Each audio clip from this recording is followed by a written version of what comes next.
Do you want to know why most parenting advice is wrong? I'm Nicholeen Peck, and I teach parenting all over the world through the lens of the principle self-government. And in this video, we're talking about why people give bad parenting advice.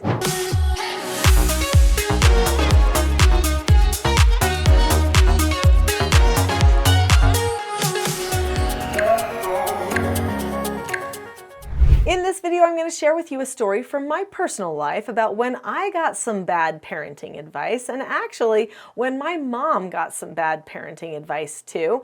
And then we're going to be talking about what makes bad parenting advice. Why is it that people give bad parenting advice? And then how do we know what good parenting advice is? When I was a young mom, I got a piece of parenting advice and my mother got a piece of parenting advice, and both of those pieces of advice did not help us. In fact, they hurt us. My mother got a piece of advice from a neighbor when I was expecting her first grandchild. Now, this neighbor had children who had been grown and had children, and this neighbor came to my mom and said, "You know what? Do not babysit that child all the time. Don't just let them have you babysit all the time." So my mother said to me, "Hey, so-and-so told me I shouldn't just be babysitting your child all the time." And I thought, holy cow, my child's not even here. It was so hurtful to think that my mom would think to herself, I'm just going to dump my child on her, number one, but number two, that she wouldn't want to have any time to babysit my child. And so you know what? I kept her completely excluded. I was like, yeah, then you won't have time to baby. If that's how it is and how you feel, I certainly don't want to go to that place, you know? And I made sure that she didn't get the opportunity to babysit my child very much. And that when she did, I was like, I'll pay you, you know, or something. Okay, it ruined things for my mom. That piece of advice ruined the babysitting connection when she would watch my son sometimes. I mean, she still had a great time, don't get me wrong, but it made it so that she had to wonder, am I doing a good thing or a bad thing? I don't know. And I was thinking, does she want to do this or not? Is it a big burden? Should she have to be paid to watch her own grandchild? I don't know. Oh boy, bad piece of advice. But we overcame it. Everything was great in the end. And Grandma loved spending time with her grandchildren and didn't require money for that.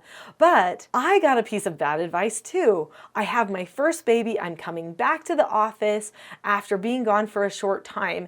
And a person says to me, "Oh, make sure that you don't feed that baby any more than every 4 hours. Otherwise, you'll spoil it." And I was like, oh, I didn't know that was a thing.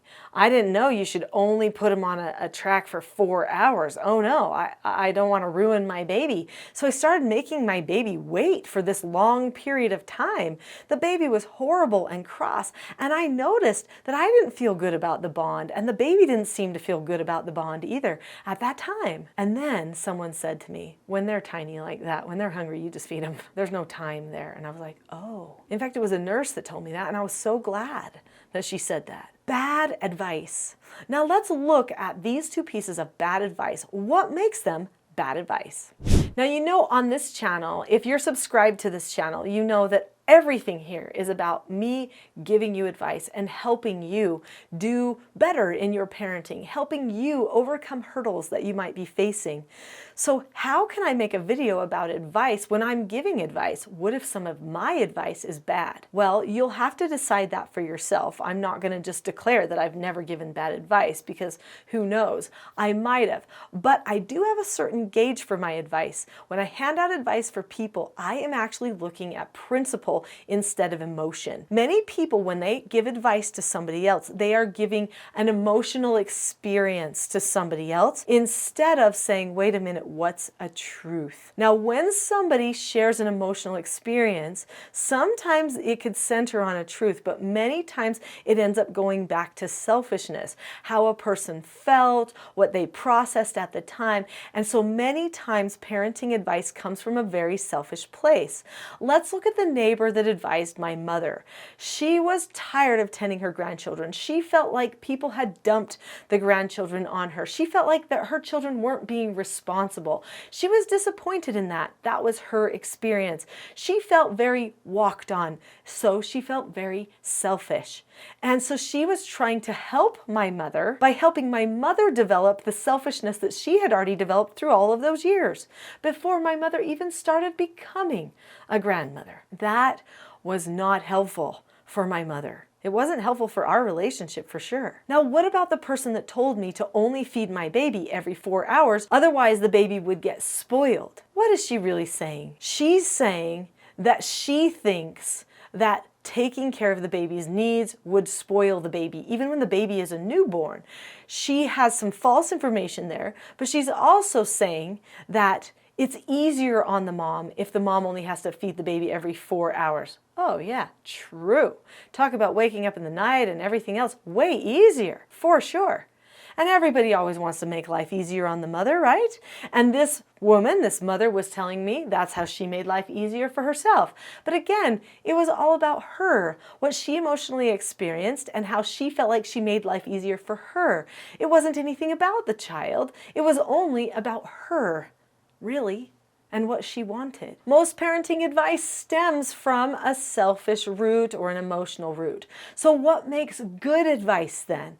Good advice is based upon truth and should center on the person who's getting the advice having a change of heart.